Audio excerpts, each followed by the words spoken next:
I thought I was just being ignored until someone else started seeing me. And once you feel truly seen again, you can't unfeel it. I never thought I'd feel invisible in my own home. But that's what I became, unseen, unheard, unacknowledged. Not because of cruelty, but because of neglect. The kind that builds up quietly, slowly, until one day, you look in the mirror and wonder when you stopped being someone who mattered. My husband, Mark, wasn't a bad man. He was decent, hardworking, and responsible. But somewhere along the way, he stopped seeing me. Not with his eyes, but with his heart. Our conversations dwindled to logistics, groceries, bills, schedules. The spark had vanished, replaced by routines and the soft silence of resignation. I used to laugh with him, cry with him, touch him without thinking. Now, I couldn't remember the last time he'd even looked me in the eye for more than a second. I'd walk through the house like a ghost, brushing past him in the hallway, getting dressed without care, preparing meals without conversation.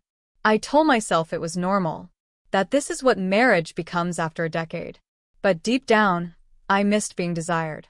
Not just physically, but emotionally, missed being seen as a woman, not a fixture. Then Ethan came home.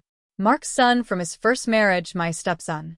He'd been away at college and hadn't visited in months. He wasn't a boy anymore. When he walked through the door, I noticed how tall he'd grown, how much more composed he seemed. His voice had deepened. His movements were slower, more deliberate. There was something different about him, something I couldn't quite place. At first, it was innocent. He was polite, soft-spoken, kept to himself. He offered to help around the house, cleaned up after dinner, even asked how my day had been, a simple question I hadn't heard in months. I thought nothing of it. I was grateful, really. It was nice to feel noticed again. But then something shifted. It happened one afternoon while I was folding laundry. I bent over a basket, matching socks, when I felt a presence behind me. I turned quickly, too quickly. He stood in the doorway, frozen, eyes lingering not on my face but somewhere lower. When our eyes finally met, he blinked, muttered a quiet apology, and walked away. I should have brushed it off. Maybe I did. But that moment stayed with me. The way his gaze had lingered, the way my heart had skipped, not with fear, but with something else. Something unfamiliar. Something warm. Over the next few days, small things began to pile up. He'd sit on the same couch as me instead of the one across. He'd stand a little closer in the kitchen. Our hands would brush while passing plates. Once or twice, I caught him looking, not staring, just observing. And when I noticed he didn't look away, I told myself I was imagining it, that I was projecting because I felt ignored. But I couldn't deny the flutter in my stomach whenever I walked into a room and found him already there. Ethan wasn't doing anything wrong. That was the dangerous part. He never said anything inappropriate, never touched me in a way he shouldn't. But his presence filled the empty spaces my husband had left behind. And slowly, his silence began to say more than words ever could. One evening, I was tending the plants out back. The sun had just dipped below the fence, casting long, golden shadows. I wore a loose tank top, something light for the heat. When I turned toward the kitchen, I saw him standing by the fridge, sipping water straight from the bottle. He wasn't watching casually, he was watching intently. Not like a boy looking at a woman, but like a man trying to understand a feeling he didn't quite trust. I looked away, cheeks flushed, heart racing. But I didn't move. I kept watering the same plant long after it needed it. That night, as Mark snored softly beside me, I lay awake, pulse fluttering. I wasn't thinking about anything Ethan had done. I was thinking about what he hadn't done and why that made it worse. The absence of action made space for possibility, for fantasy. And I was ashamed at how much comfort I found in that fantasy. The next morning, I lingered a little longer choosing what to wear. I reached for a dress I hadn't touched in years, light blue, soft neckline, fitted just right. I told myself it was just for me, that I deserved to feel beautiful, even if no one else noticed. But when I came downstairs, he looked up from his phone and then looked again. His eyes didn't widen or dart away. They held steady, He said nothing, but in that stillness, something shifted. He started appearing more often. Always just in the next room. Always just long enough for our paths to cross. In the kitchen, his shoulder brushed mine as he reached for a glass. I didn't move. Neither did he. Our skin touched for half a second too long. I stirred the soup with trembling fingers, pretending nothing had happened, though everything had.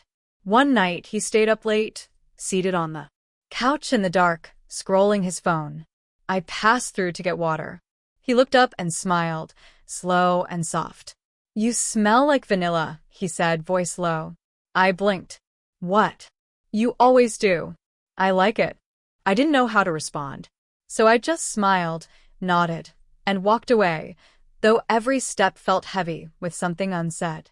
Later, alone in the bathroom, I stared into the mirror. My reflection looked the same, but something inside me was shifting. A part of me was waking up, not to lust but to awareness, to the undeniable realization that I missed being wanted, missed being chosen, not out of habit, but out of desire. The silence between us grew heavier with each passing day. It was no longer the awkward quiet of two people unsure how to speak. It was charged, deliberate, and filled with everything we weren't saying. Mark remained oblivious. He was buried in meetings, deadlines, and group chats with his coworkers that bled into dinner. I'd try to speak, but he'd nod without listening. I'd touch his arm, and he'd brush it off absent-mindedly. Sometimes I wondered if he noticed the distance, or if he simply believed it was normal now. But Ethan noticed everything. During dinner, he laughed at my jokes, asked questions, remembered details. One evening, I mentioned I used to dance. Mark barely reacted, but Ethan's eyes lit up. "You still look like you could," he said, smiling, not in flattery but in observation. I paused, my fork frozen midair. Our eyes locked. That night, I pulled out old photos from a dusty drawer. I saw a younger version of myself, glowing, fearless. A woman who had once walked into a room and lit it up without trying. And for the first time in years, I missed her with everything in me. The next morning, I came down early. Ethan was already in the kitchen, shirt hanging loose over his shoulders, coffee in hand. He didn't speak as I poured mine, just watched me over the rim of his cup. As I passed him to grab a spoon, our hands grazed. He didn't pull away, and neither did I. "Are you okay?" he asked quietly. I didn't answer right away. I didn't know how. Instead, I looked down at my fingers, still tingling from the touch.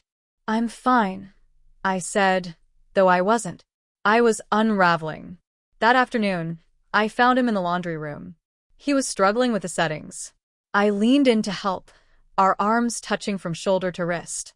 "Thanks," he murmured, barely above a whisper.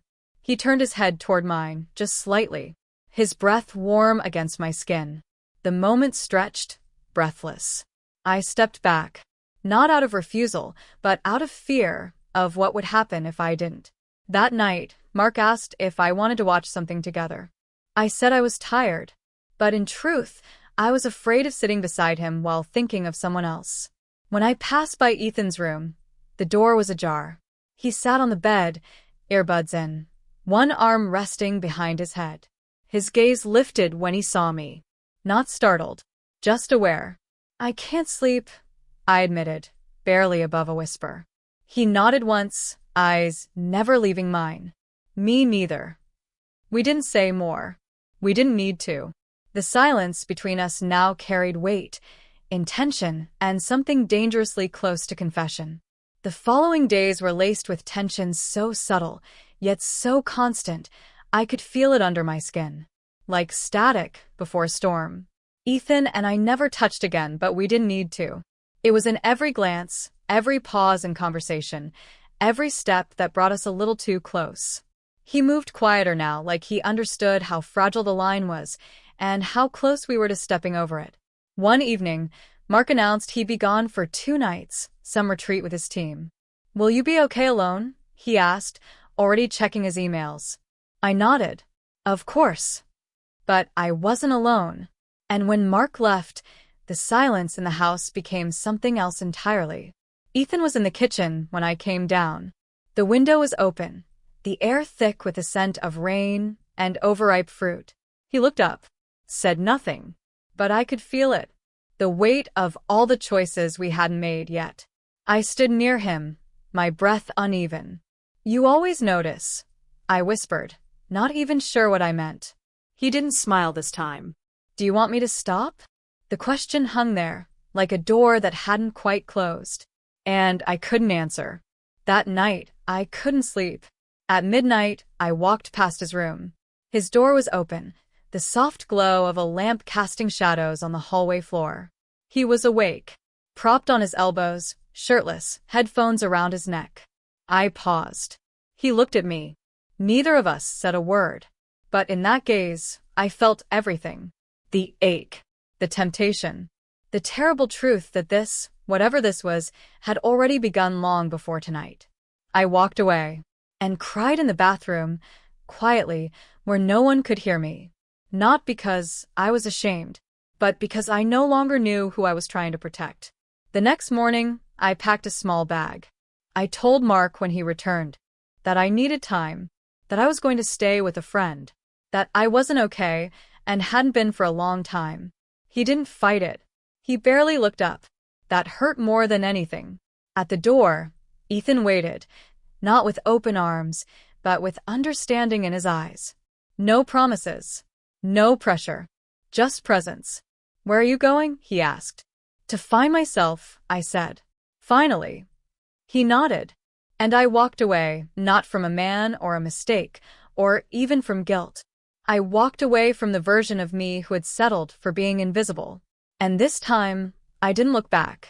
I stood on the porch longer than I needed to, my bag at my feet, the early light of morning brushing the sky in soft streaks of lavender and gray.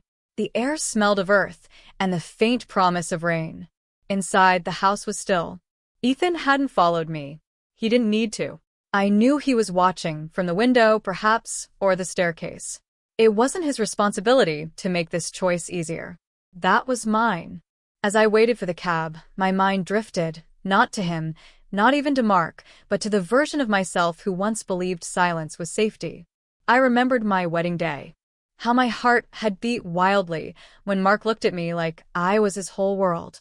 I remembered how, for the first few years, we used to dance in the kitchen while the pasta boiled. How he used to kiss my shoulder when he walked by, how I used to rest my head on his chest and feel like I was home. Where had that gone? It hadn't disappeared all at once. It eroded slowly.